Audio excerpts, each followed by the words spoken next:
First of all, I must say, it's a great honor for me to be here. I feel overwhelming gratitude for having been invited to speak at this conference. I want to say a few words, first of all, about the staff of this program. I've traveled the world extensively for the last 20 years.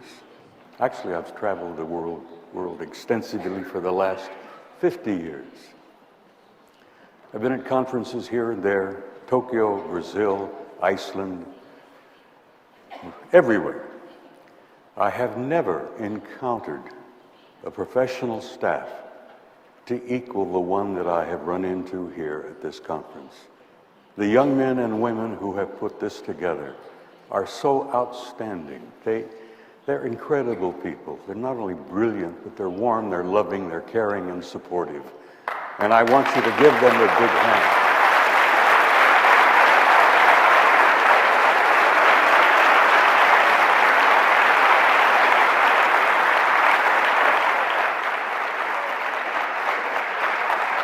I also want to make a small comment directed to the Spanish gentleman in the audience. I've traveled everywhere. Spain impresses me. This country is beautiful. You have a tremendous history.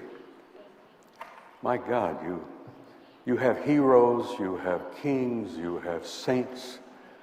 The magnificent history of the Spanish people. You have much to be proud of. But for you gentlemen here, the Spanish gentlemen in the audience, you have a treasure. My God, it's Spanish women.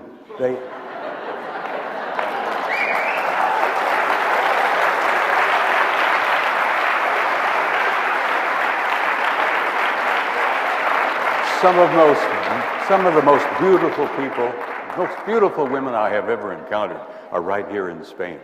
So, amigos, treasure your ladies, protect them with care. Okay, thank you. That's all I needed to say about that.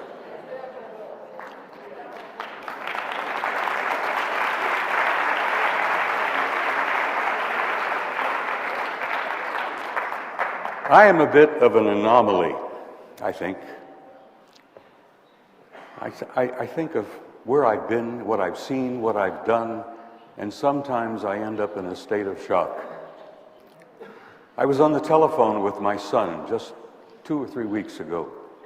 My son is a retired Navy captain, spent 30 years on active duty in the United States Navy.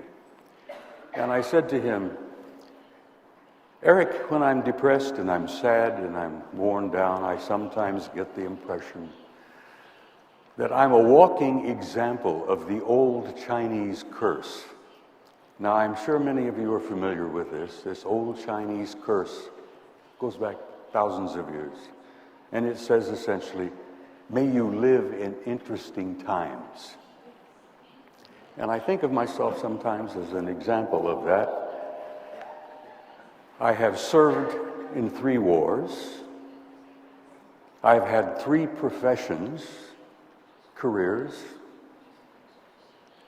I have had 3 marriages. And I pause and I look at my second marriage and I think, make that 4 wars I've served in. Not just 3, but 4.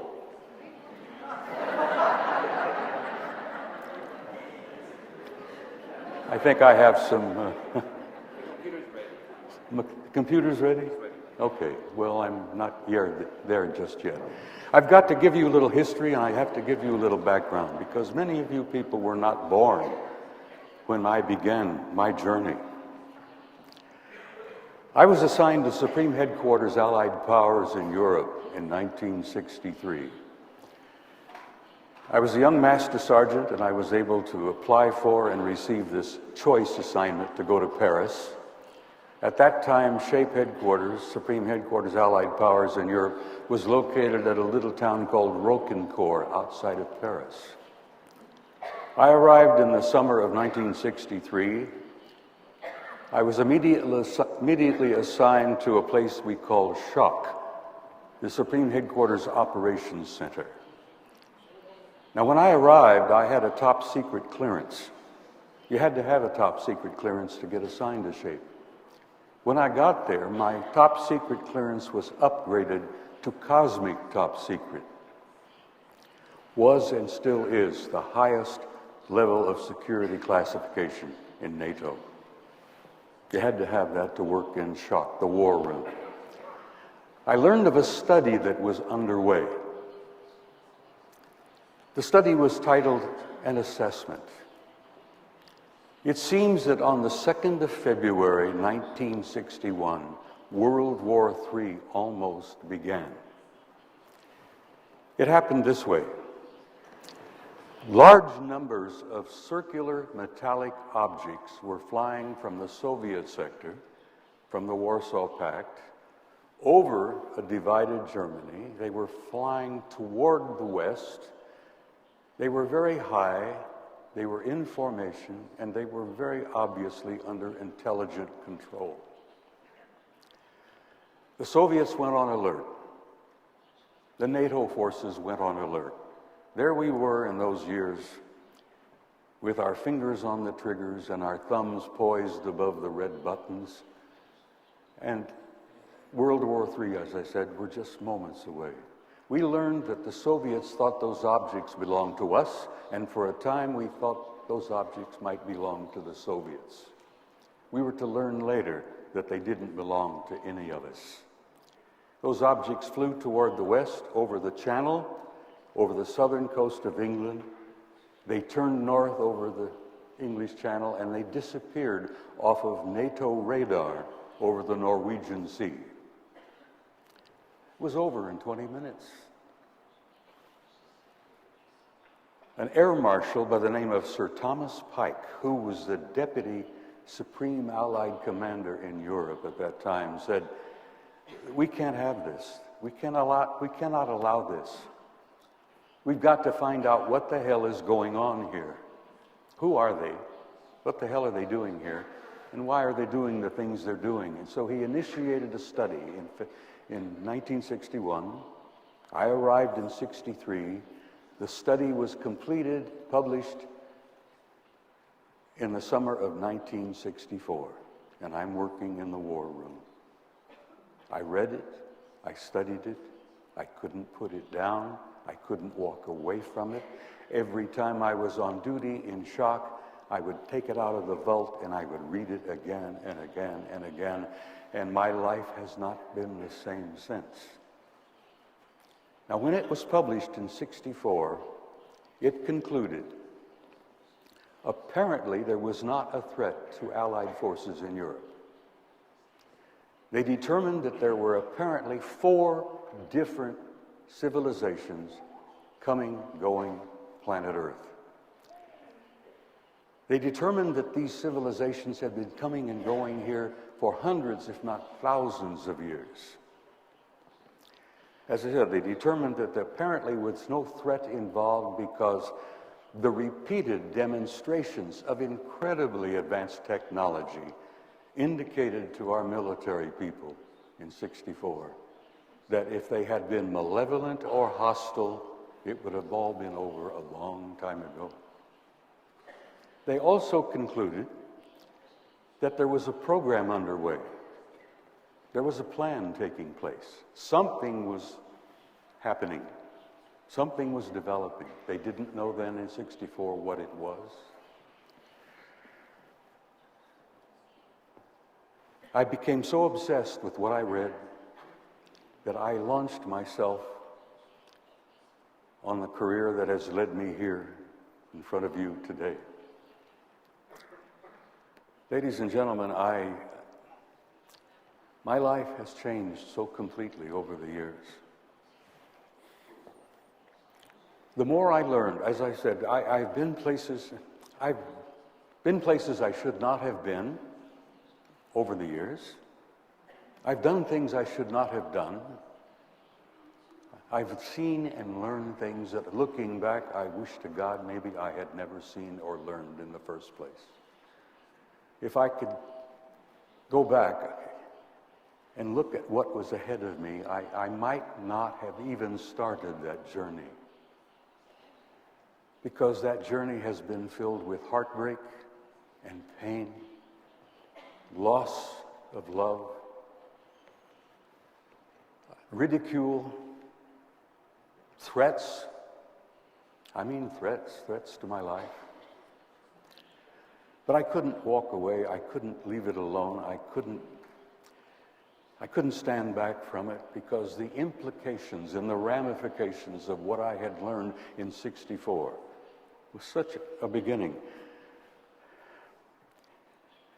What happened to me over the years is literally my old world view, my old paradigm. It collapsed around me, collapsed in ruins, dust around my feet, my knees. I lost my old world view. I lost my comfort. I lost the cocoon of comfort that I had lived in all those years. We all have a paradigm. We all have a worldview. It literally is who we are. It's how we came to be, what we think, what we do. It's in here. It's in our hearts. Mine collapsed of what I had seen and what I had learned. The analogy I will give you, it's like standing naked and alone on a cold, dark night under a billion stars. And you look up and you say, my God, who am I? Why am I here? Where am I going? Is there a meaning or is there a purpose in my life? Now, when you lose your paradigm, that's the kind of thing that happens to you. I was forced to rebuild my paradigm, my worldview, and I've been relatively successful at it. Not totally, but relatively so. But the things I've seen and the things I've learned, and I will tell you essentially that for me, what I'm discussing with you this afternoon or this morning is the greatest story in human history. It essentially is the greatest story of human history. It involves a fact. One of the advanced extraterrestrial civilizations that has been coming here from the beginning of time literally genetically engineered the human race 200,000 years ago at least. They manipulated us genetically from a lower form that existed apparently on the plains of Central Africa. They took that biped, that upright, hairy, I think they compared it to what the biologists call Australopithecus. They engineered, re-engineered, manipulated genetically that creature, and they created Homo sapiens. Now here's something that you must consider. That genetic manipulation is still going on today. It has not ceased. It's still taking place. We have learned that there were not just 4 groups coming. When I retired from the military in 1976, we knew at least of a dozen. I've heard estimates from people that I trust, experts, that there could be 100 or more. Intelligent, advanced races coming here. We also have learned that this was not merely visitation from another planet. You know, interplanetary. If it had been merely that, if it had been that we were being visited by an intelligent species from another planet, or even another star system, this would have been out a long time ago. But we've learned that some of them are not only merely interplanetary, they're interstellar, they're intergalactic, and by 1976, our military and our security people in the United States determined that some of them were apparently multidimensional. Now, this really blew our scientists out of the water. There had been talk and theories back in those days about other dimensions. But here we have intelligences coming, intelligences being here from other dimensions, other planets, other star systems, and other galaxies. And the question arises, and the question has been foremost in our minds among the military and among the intelligence people. Where are we going with this? What's really happening? The evidence has accrued is that the human race apparently is in the midst of a transition. And I say it's more than that. We are indeed in transit. But what I have determined is it's not merely our transition. We are undergoing what I call a transcendent transformation into another species. We are literally turning in to another form of life. And we are being assisted, we are being guided, we are being watched, we are being monitored, and we are being given first-hand help through the difficulty and the pain of this transition. Ladies and gentlemen, they're not only here, they're in our midst, and they're working with us. For President Eisenhower of the United States met with a group of extraterrestrials at a place in California called Muroc Air Force Base in 1954. Muroc is now known as Edwards Air Force Base. It's one of our largest military facilities in California. Ike and his staff and a select number of people were there in April of 1954, when one of those extraterrestrial groups came in. They flew around the base 2 or 3 times. There were 3 of them. They were circular, rounded discs, and they were golden in color. They flew around the base.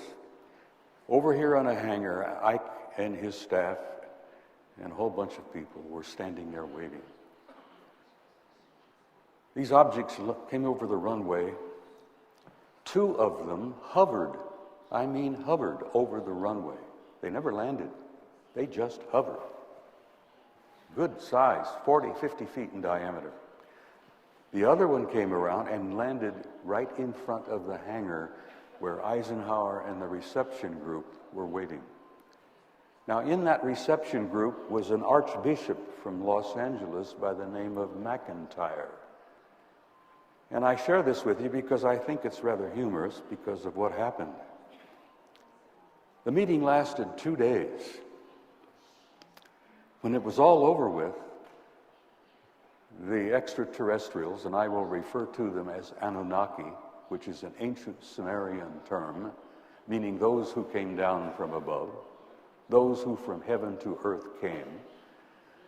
And I use it in a generic sense because I use the term Anunnaki to apply to several of the groups, not just this one in particular.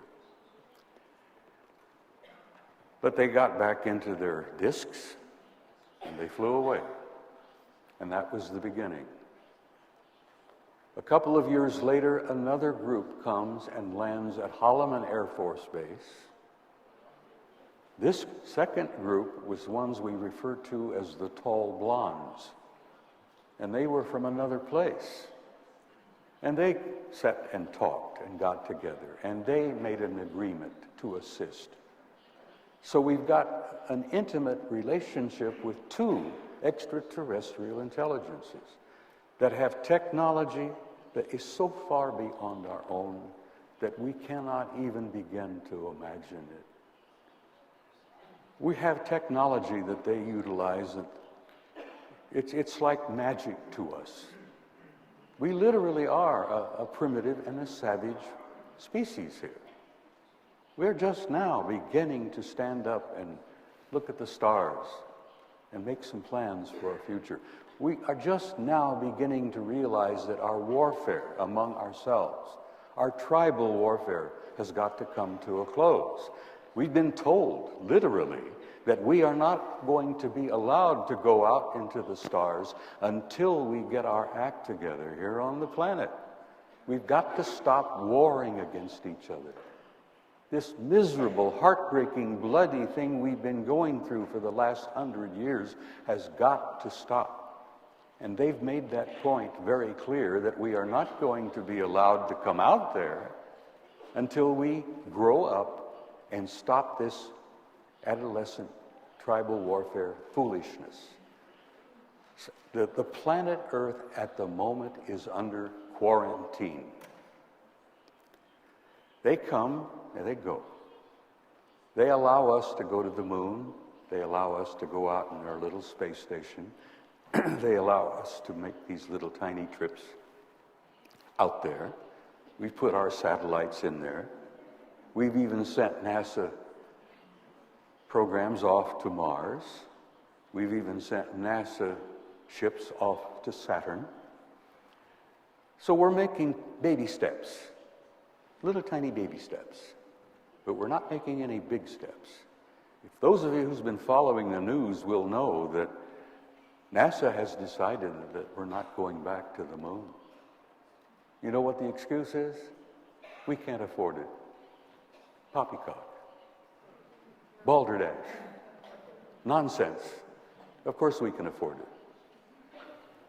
We've literally been told to get the hell off and stay off.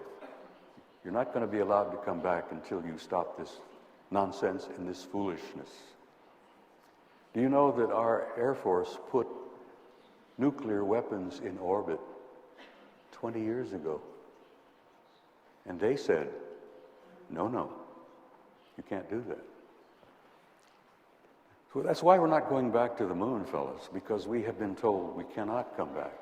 We're not going to be able to go back to the moon until we grow up a little bit more. Now, this leads me to my commentary about an agency in my country that's known as NASA, NASA.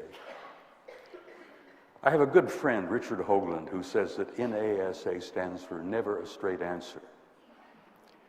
And I think he's right. They've been lying through their teeth to us for years. I was in Barcelona last July at a conference. Wonderful experience, beautiful people. A great conference, a lot of fun. At that time, during that Congress in Barcelona, the United States was celebrating 40 years of having put men on the moon. Oh, we were clapping ourselves on the back and we were strutting around and thinking, aren't we neat? Look what we did. Wow, wasn't that something? We went to the moon, guys, but they never told you what they found when they got there. 5 years ago, NASA admitted and had announced that they had inadvertently and mistakenly erased 40 rolls of film from the Apollo program. Now, look, you might mistakenly, inadvertently erase one roll. You might even inadvertently, mistakenly erase 2 rolls. You don't inadvertently and mistakenly erase 40 rolls. Well, these were all from the Apollo program. What in the world did they have on those rolls of film that they didn't want the public to see? Gee, guys, we're sorry. The film is gone. You know, we can't release it. The authorities in NASA had forgotten that they had signed a contract with the Japanese Space Agency at the beginning of the NASA program, the Apollo program, and there was some big money involved here. The Japanese Space Agency agreed under contract to buy every photograph, a copy, a print of every photograph NASA took in the Apollo series. And when they announced that they had mistakenly erased 40 rolls, they apparently had forgotten that they had sold the whole damn caboodle off to the Japanese in Tokyo. Now, some of those photographs are showing up. I was in Tokyo some years ago, and a friend of mine, a Japanese researcher by the name of Junichi Yaoi, said, "Look at here. This is a gift. A photograph taken by Apollo 13. 2 photographs taken by Apollo 13 on the way to the moon. The Japanese Space Agency had them. Well, I've got them, and I'm going to show them to you in a few minutes. And I think they're stunning. I really do believe those photographs are shocking. I just push the button here, what happens?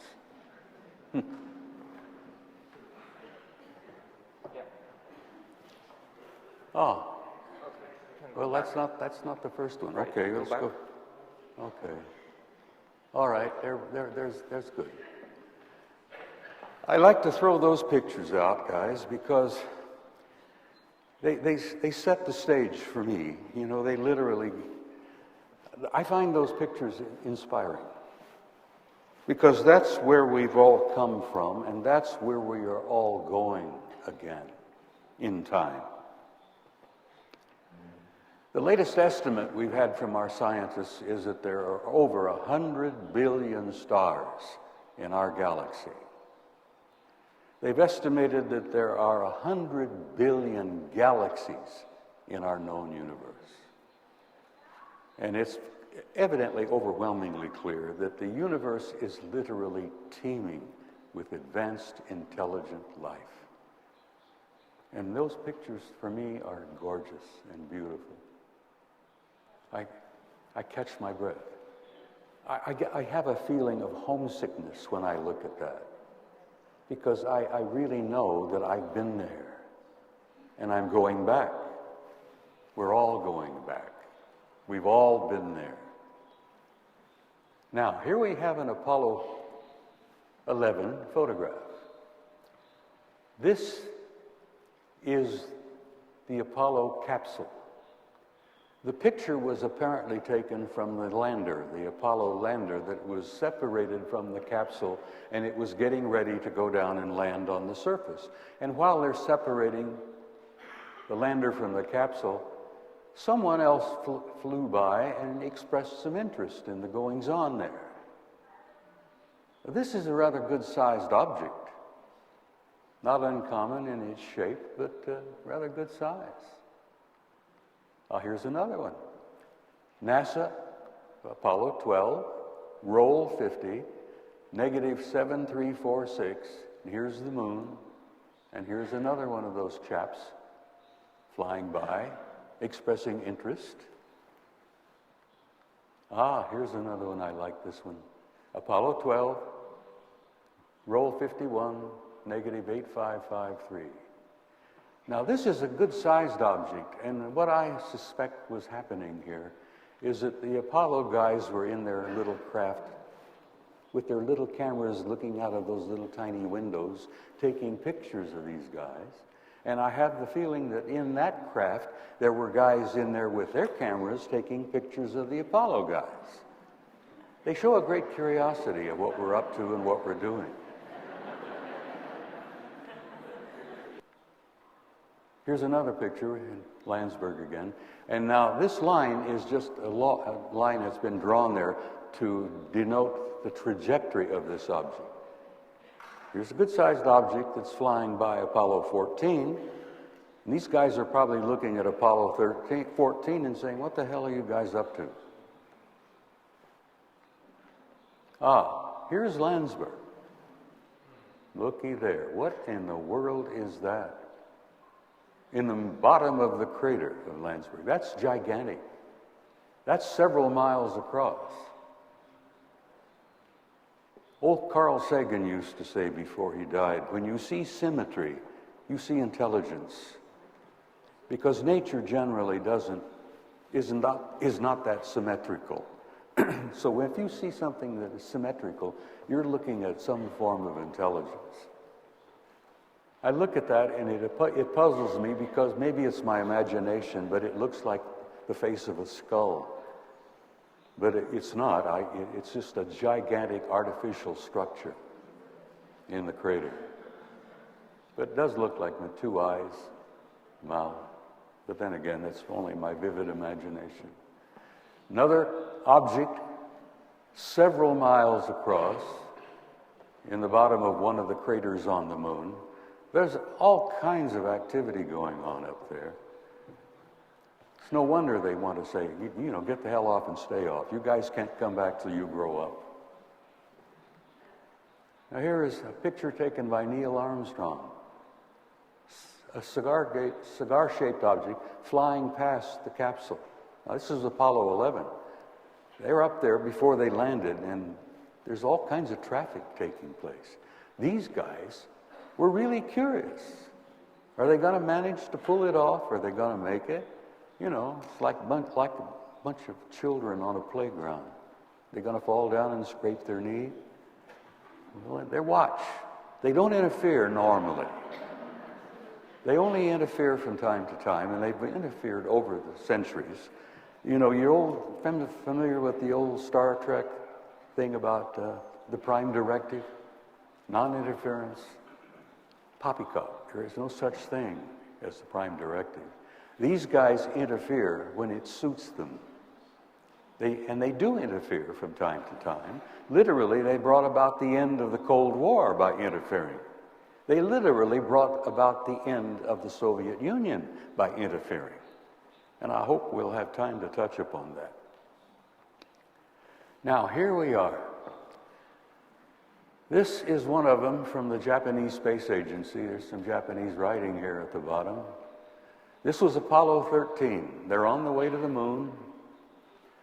And there's a lot of heavy traffic going on out there. Here's a fairly large object, a disk with a dome. Another object, and then on the right-hand side, coming into view, is this object. Here's the positive, here's the negative. Ladies and gentlemen, they refer to this as the Big Mother.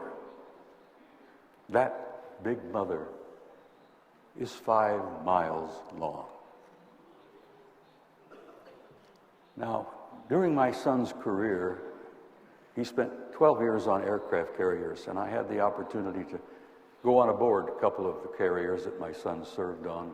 And I was in a state of shock at American nuclear aircraft carriers, the ones they call the Nimitz class. They're nuclear powered. They can go to sea and they can stay at sea for years. These carriers are carriers 1,000 feet long. They have 80 to 100 aircraft, and they have a complement, a crew aboard a Nimitz carrier of over 5,000 men. Now that, to me, is staggering. 5,000 men on one aircraft carrier. We've got 11 of those damn things. God, I hate to think how we've paid for them. We're probably still in debt.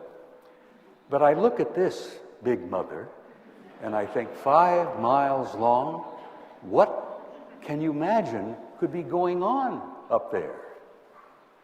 Well, it's obviously what you would call a spaceship carrier, because here at the end here are these little circular, apparently disc-shaped objects that are flying off the front of this thing, and I suspect this is a saucer carrier. But I have no idea the crew that could be aboard something that large. On the nuclear aircraft carrier, on the Nimitz and the others, you know, they have a soda fountain and they have a little shop where you can buy this and that. They have, the guys between shifts can grab a sandwich or something like that. On this thing, I could imagine, you know, there are parks, bowling alleys, restaurants. God, what could be going on aboard this thing? 5 miles long. They may not need the large crew that we have on the Nimitz and all those. You know, we have 5,000 men on one ship. They could probably function there with, you know, a few hundred. But then again, maybe lots of guys aboard that thing. Now here's the second photo in the series. That Big Mother,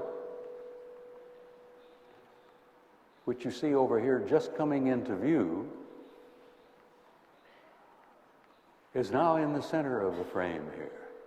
Here's the moon. Here's these other two objects. And there's the big mother, smack dab in the middle again. There's the positive, there's the negative. There's the two circular things that I suspect are probably disks. But God, I find that astounding to me, stupefying to me. I've been aware that they're here. I've been aware that they're in our midst. Ladies and gentlemen, I have met some of them face to face. And that's something I seldom talk about because it's incredibly sensitive, as you can imagine. Retired military, you tell them, you say that in public in my country, and they want to grab you and lock you up in the insane asylum. I have met several of them. They've introduced themselves to me at conferences. And there's one amusing story which I hope I have time to share with you. Anyhow, here we are. I mean, NASA again does a number of things fairly well.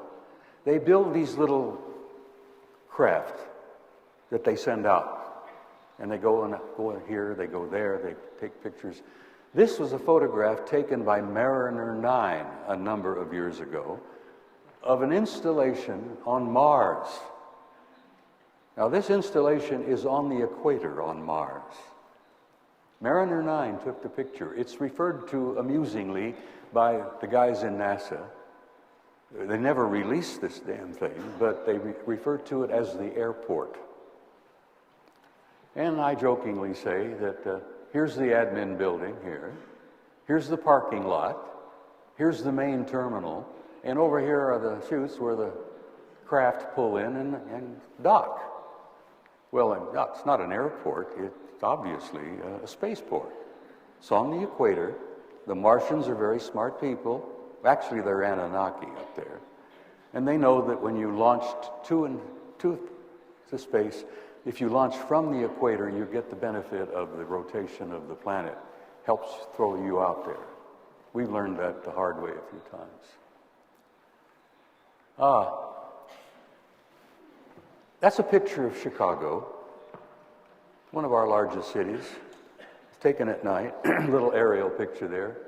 I saw it in a magazine and I grabbed it because I had a purpose in mind. That is a picture of Chicago. That is a picture of a city on Mars the size of Chicago. Now, that city was taken by the Soviet Phobos mission a number of years ago, and it was taken in infrared. You can see the blocks, the streets, the city blocks. That thing is the size of Chicago, but it's under the surface. It's generating an enormous amount of heat, and the Phobos mission photographed that and a number of other things over the years. Pictures like this were given to me and other speakers some years ago by a lovely lady, by Marina Popovich. Marina was a cosmonaut. She was one of the Soviet Union's most decorated fighter pilots, and Marina became a cosmonaut. And she married a lieutenant general who was also a cosmonaut, Vladimir Popovich. Vladimir has gone to his rewards. I think Marina is still alive. But she was giving these pictures out at conferences. But there is a city on Mars under the surface, the size of Chicago, and can you imagine what could be possibly going on up there? Now, we're getting into some of the real nitty-gritty here. A number of years ago, I met and was able to develop a friendship with a retired NASA scientist by the name of Norman Berggren. Norman was with NASA long before it was even known as NASA. He's a delightful little man, only about 5'2", 5'3". Little pink cheeks, little bow tie. Brilliant, brilliant. He was a scientist with NASA. It seems that in the late 70s, some strange things were going on Saturn, in the rings of Saturn, among the moons of Saturn. There apparently was some traffic, some movement taking place, and NASA astronomers was curious about it. So they put together what they call the Voyager program. And they sent Voyager 1 off to Saturn in 1980. And they took a whole bunch of pictures. And when they got them back, they were stunned at what they found. They didn't know how to react. They found that not only had there been some goings-on up there within the rings of Saturn and among the moons, but they never released them. And Norman expected them to release them because, the American people paid for them. But the Voyager pictures from Voyager 1 were never released. And Norman retired, disgruntled, pissed off, if you'll pardon my French. Little guy was really angry about it. So when he retired, he took some of the photographs with him. And he wrote a book about what they had seen, what they had photographed, and what they had determined was going on in Saturn. And Norman wrote this book, The Ring Makers of Saturn, and he couldn't get it published in the United States. No American publisher would even talk to Norman Berggren about it. He had to go off to Aberdeen, Scotland, for God's sake, to get his book published, which he did. He paid for it out of his own pocket. I introduced him at a conference, at the Bay Area conference at San Jose a number of years ago. Norman got a standing ovation. He brought 2 little boxes of books with him. I think 50 books to a box. He sold every book, which was rather astounding because they cost $50 a pop. It's not a cheap book, but once they saw the photographs that I showed on the screen and introduced Norman and told them what the hell they were seeing out there, every book he had was sold. Now, this is one of the photographs. This is the one on the cover. Here's one of the rings of Saturn. As you know, if you know anything about Saturn, there's a whole bunch of rings out there. They've got them labeled the A ring, the B ring, and so on and down. They go out 20, 30 different rings. But here's the object that caused all of the consternation to NASA. This object is roughly the size of our moon. Now, our moon has a diameter of 2,160 miles. I've often wondered, is there any coincidence to the idea that an astrological age is 2,160 years? Suppose there's a coincidence there? An age of the Piscean age, which I was born in, which is coming to an end, 2,160 years. Diameter of our moon, 2,160 miles. Oh, got to be a coincidence. Anyhow, this object, size of our moon, self-luminous, obviously under intelligent control, and it's moving around all among the rings and the moons of Saturn. The NASA guys were really quite perturbed about that. And here we go. This is even more magnificent. Here's another ring. Now this ring looks to be unfinished. Now Norman told me that NASA scientists were determined that they're making the rings. Now this object here is an artificially constructed object that is 2,000 miles long. Now, I said to Norman, I'm an amateur here, and the NASA expert says they're making the rings. I said, did it ever enter their minds that they could be mining the rings? You see, the rings are apparently, from what we've determined, rich in nutrients. I mean, the minerals, the water in the rings. My God, you can go into the ring and you got, put out the scoops and bring in all these minerals and all that water. If you're really an advanced civilization, you could use that. Well, I said they're probably mining the rings. And Norman said, that's a pretty good point. Maybe that's what they were doing up there. But this object is 2,000 miles long. And Norman says it's in his book. And you might find a copy if you were to go to, one of the big booksellers. Amazon might have it, might find it for you.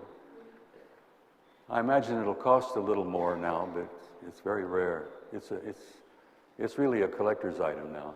But here is another large, independent, artificial object.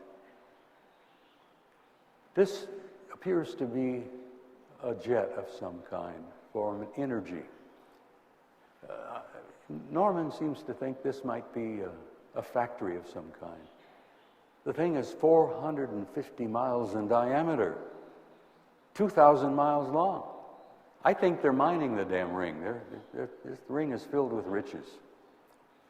But when you really stop to think about what's going on out there, ladies and gentlemen, there's enormous traffic going on out there. Heavy traffic. We run into it on the way to the moon. Ladies and gentlemen, it's in our skies. I mean, they're up there all the time. But what the hell? They're down here among you. Yeah, I would almost bet $50, and I'm not a fool. There's one of them in the audience.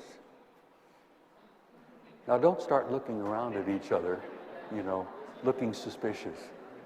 But I have never, ever been to a conference where there wasn't at least one and perhaps two national security agents in the conference.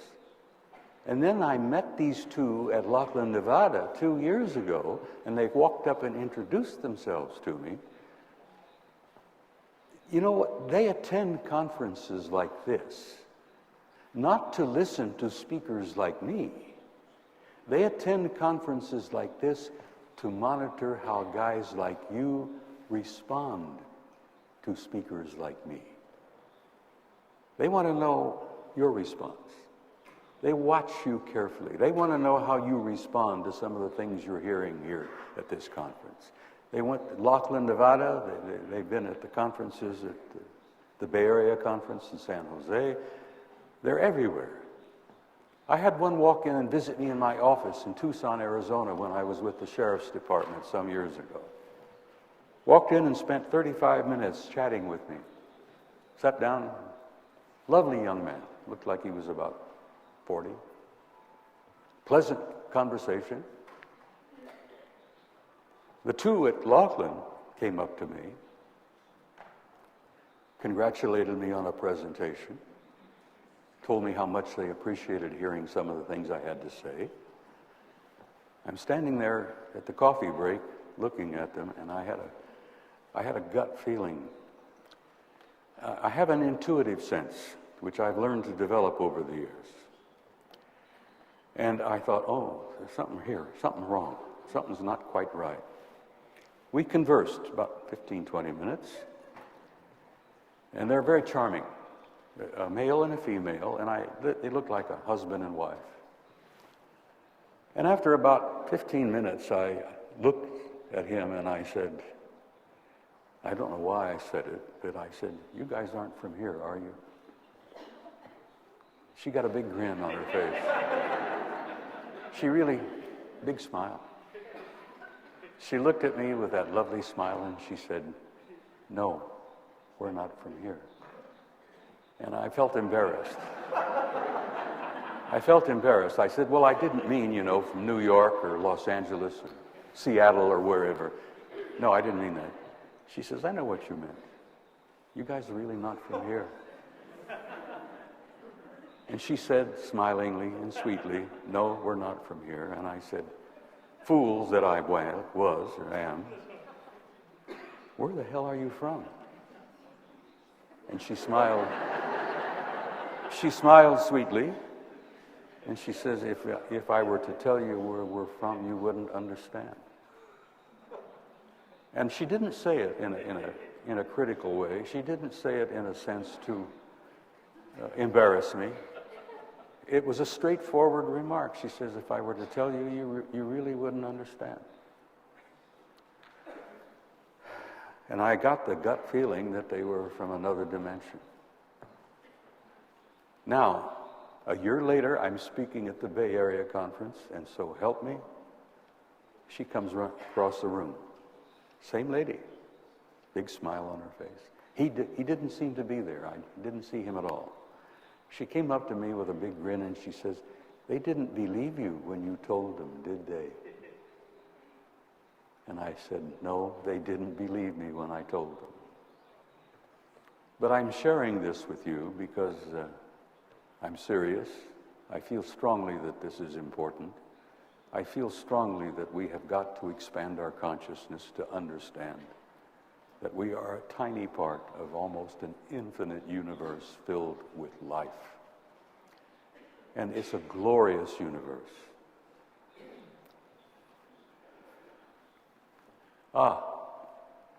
Phobos 2, the Soviet spacecraft.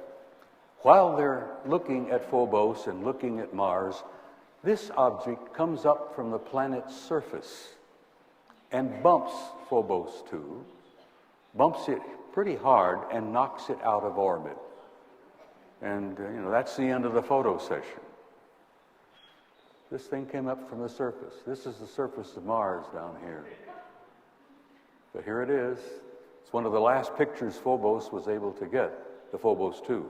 Now, Phobos was named after one of the moons of Mars. Mars has two moons, Phobos and Deimos. Now, Phobos itself is about 12 miles in diameter. The Soviets were interested in it because they think it's artificial. The European Space Agency has apparently taken pictures, and just recently the word is out that the European Space Agency has also determined that Phobos, the moon of Mars, is also artificial. But it's only 12 miles. I mean, that's a little tiny thing, The United States has, and I'm proud to say this because I know a number of them, the United States has a group of military remote viewers. They called it Project Stargate some years ago. And these guys are intuitive, skilled, very bright. They remote view. They send their consciousness out and they look at anything they want to look at. Well, our military remote viewers for a number of years have been peeking in on the alien presence on the planet, and they have determined that there on this planet are a number of major extraterrestrial facilities on the planet, where they have apparently been for one hell of a long time. This is the Northern Territory of Australia. This is Alice Springs. This little X marks the spot of a location of a facility known as Pine Gap.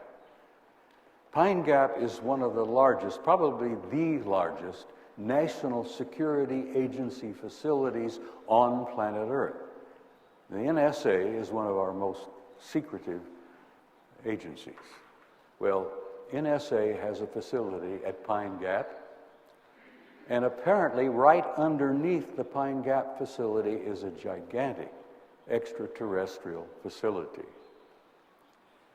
Now, I'll throw a little humor here because the remote viewers peeking in and confirming each other's views have determined that at Pine Gap, the alien facility is a facility for R&R. Now, R&R is a military term in the United States. It means rest and relaxation.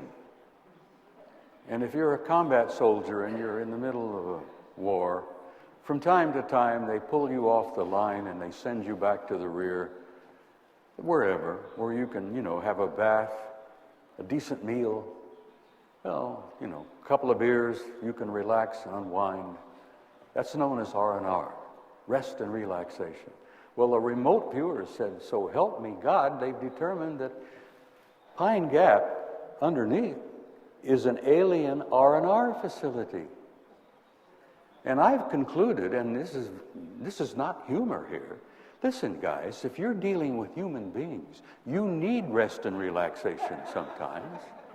If you're an advanced extraterrestrial intelligence and you're messing with us, as Stephen Hawking called us, an advanced breed of monkeys, you need R&R. Well, apparently that's what's going on underground at Pine Gap.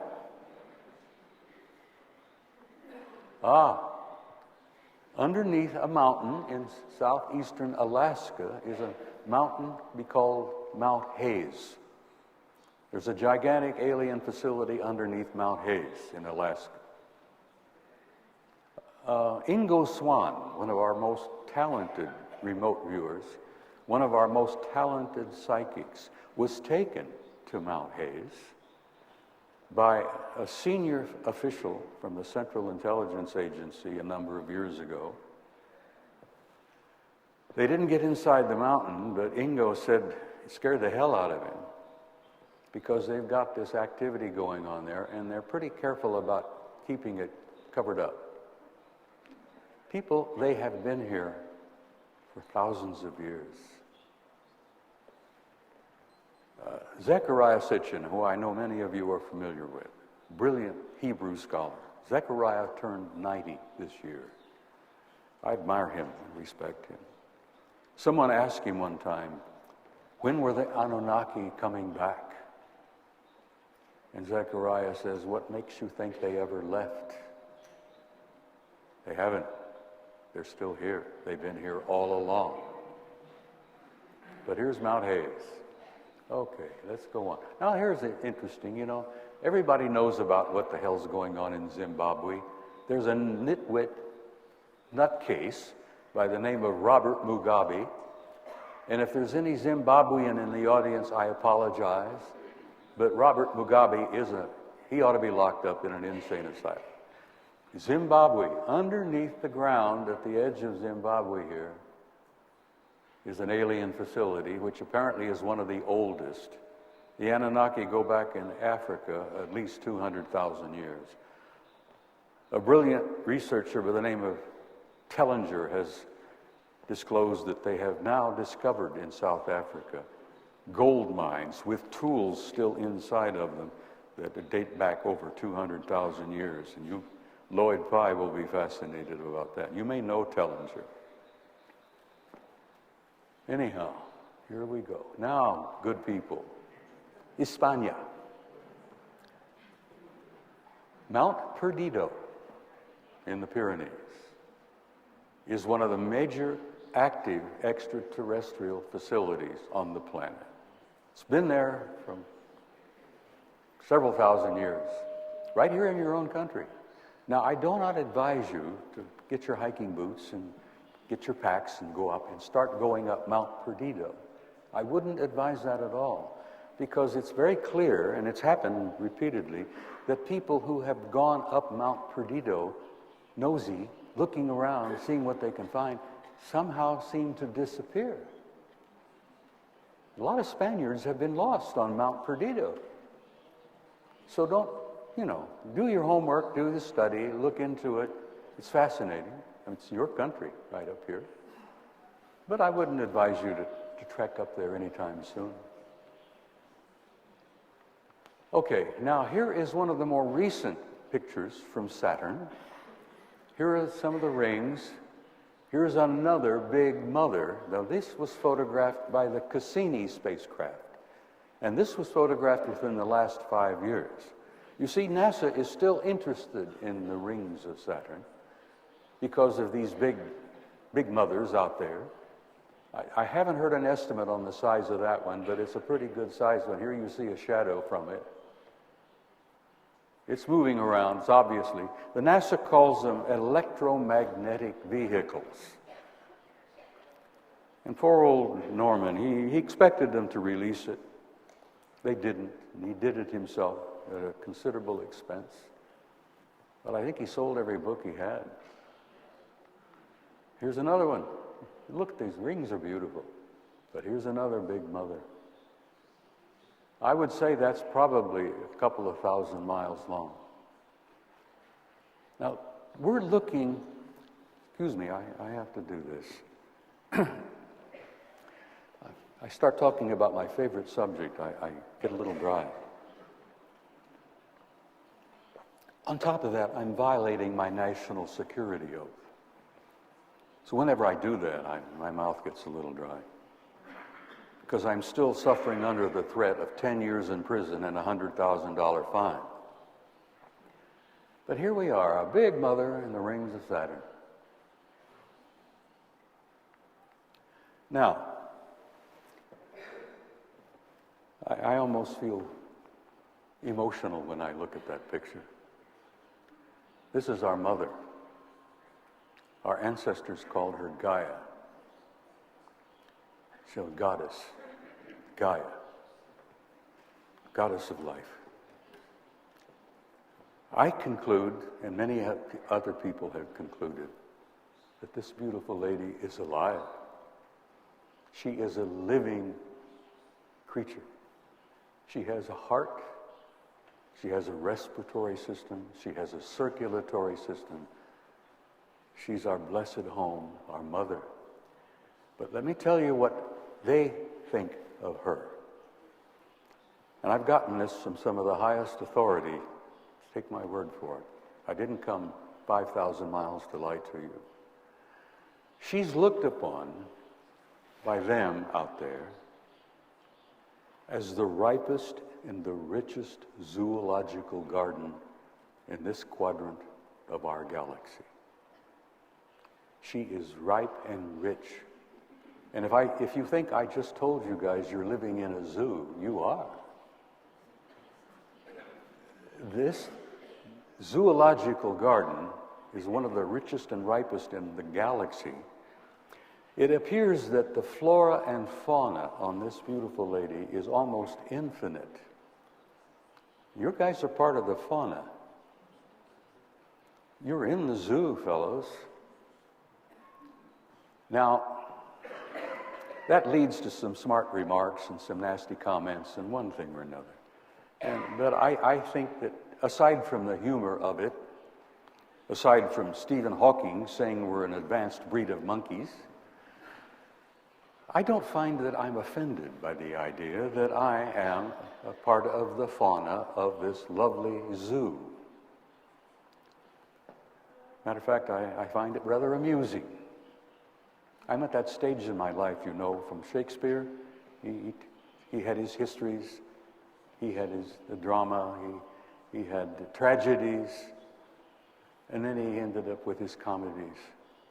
Well, I'm at that point in my life where I'm at the comedy stage, you see. Every time I go to the bathroom in the middle of the night and I look at the mirror and I see myself, I break down and start laughing. Now, when you can look at yourself naked in the mirror and laugh at yourself, then you're pretty well balanced, I think. But it's part of the humor, you know. I don't get a lot of fun games in my life. I'm 81, for God's sake. So, you know, I don't go out and have lots of fun and games. But so if I can get my fun and games just by peeking at myself in the mirror when I'm on the way to the bathroom, it's, you know, cheap entertainment. Doesn't cost me anything. But this is a beautiful, beautiful planet, and we have not treated it well. As I say, she's alive. I believe that. I believe the universe is alive. I'm convinced, and I know this as a fact, that we are immersed in an ocean of conscious intelligence. And I've done a lot of remote viewing of my own in the last few years. I've had a number of out-of-body experiences. I had 2 near-death experiences, a number of out-of-body experiences. I call them excursions, where I literally have gone out there. And let me tell you, some of you, I'm sure, have done the same thing. And you may do it every night when you have a dream. You may leave and go out and have all kinds of experiences. Ladies and gentlemen, I'm not telling you something you don't know. I feel to some extent that being here with you today, I'm preaching to the choir, as it were. Because I know that most of you know exactly what I'm talking about, and many of you are a hell of a lot farther along the way than I am. But you are not, thank you, you're not a human being having a spiritual experience. Teilhard de Chardin said some years ago, you are a spiritual being having a human experience. And I would say to you, enjoy every moment of it. It's incredibly brief. You come here, you incarnate here, you get into a human body, you're born, you grow up. You get 70, maybe 80, even if you're lucky or unlucky, you'll get 90 years. Paul Zechariah turned 90 this year. But you are an immortal, infinite spiritual being having a temporary human experience. And you come to this planet and you incarnate here because planet Earth is one of the best damn schools in the galaxy.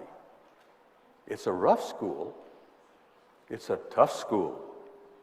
And if you can come to planet Earth a number of times and succeed and learn and grow, they give you a little silver certificate. I'm not joking. It's happened to me. I want a gold certificate, but they only gave me a silver certificate. I've been around a long time. I've probably had a couple of hundred lives here. You'd think I really would have gotten it worked out so I wouldn't come back again, but I came back this time to see old friends and to learn a little more. And I'll be honest with you, one of the reasons I'm still here and walking around and standing in front of you on this stage this morning is that I have felt this obligation to share with you what I have seen and what I have learned. Because it's important. I have concluded after my 81 years of life, of all the things I could share with you, of what I could say, there are two things. I've learned that there is no death. Death is an illusion. The body dies, but you don't. And I've learned probably the most important thing of all of my schooling on planet Earth. There is a God. There is a Creator.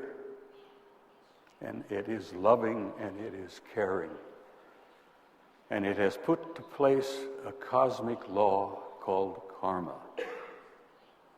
And an old friend of mine in Galilee 2,000 years ago tried desperately to communicate some of these things. And he says, what you sow, you reap. Down to the last, it says in the Bible, to the last jot and tittle. It took me several years to figure out what the hell a jot and a tittle was. I finally found out. A jot is a little tiny mark that they put above certain Hebrew letters in the Hebrew alphabet. A tittle was a little tiny coin, which was about 1/10 of a shekel. So when Yeshua from Galilee said, you reap what you sow, down to the last jot and tittle, that's a fact, that's a cosmic law. And our Creator, our source, put that law in effect, and we're all living under that law. Now, I've been told that I'm running out of time. Happens all the time. I haven't even gotten to half of the things I wanted to share with you. Forgive me, I have this big mouth. I've been babbling away here. I didn't get to some of the history of it. But guys, you're living in incredible times and you're here. Your being here is not an accident. You chose to come. You chose to come to serve and to learn to love. And I believe that the very nature of why you're here this afternoon tells me that you guys are well along the road. You know what love is. I've had more love shared and given to me in the last 3 days here in Madrid than I've had in the last 5 years. Well, I take that back. They did the same thing to me over in Barcelona. You Spaniards are wonderful people. You wear your heart on your sleeve. You give. You gave to me. I want to give back to you.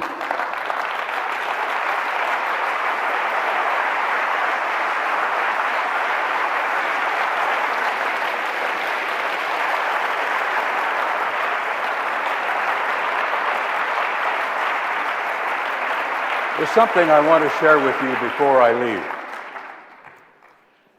As I said, you're going through this transition, this transcendent transformation into another species. The last 100 years has been pure hell on this planet. I'm a child of the 20th century. My God, my dad was in World War I. My dad's brother died in France in World War I. The last 100 years has been pretty painful. I have a grandson who's dying in Kansas for injuries he received in Iraq. He's 100% disabled. He's only 33 years old. But I want to tell you that the difficulties are not over yet. There are some rough times yet ahead. I mean, with volcanoes, tidal waves, earthquakes. Look at the heartbreak of Haiti. Look at the wars going on in Afghanistan and still in Iraq. We're not over that mess yet. Things are going to be difficult in the next few years, and I want you to face the future with some courage and love.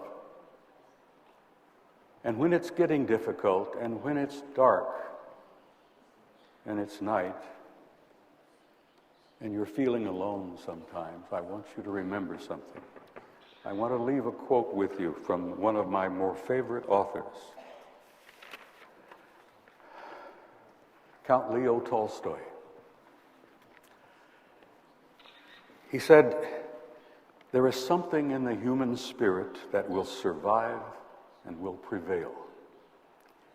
There is a tiny and brilliant light burning in the heart of man that will not go out no matter how dark the world becomes. And in the spirit of that light, I want to say, God bless you. I love all of you. Learn to love each other more. Vaya con Dios." Good night.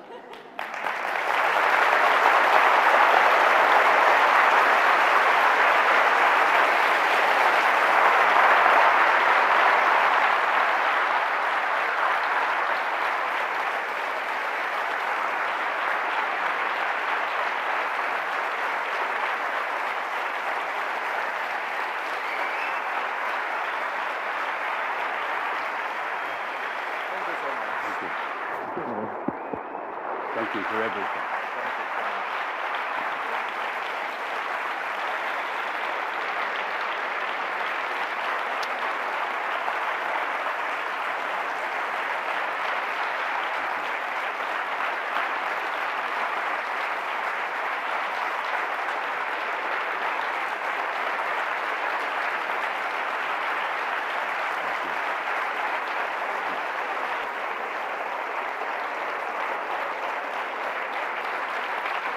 An old Hindu friend of mine. Am I still on? An old Hindu friend of mine told me one time, he taught me this little gesture. I kept wondering what it was all about. He says, it's a simple thing. He says, it simply says that the deity within me salutes the deity within you. And there is a spark of pure divine deity within each and every one of you. God bless you and good night.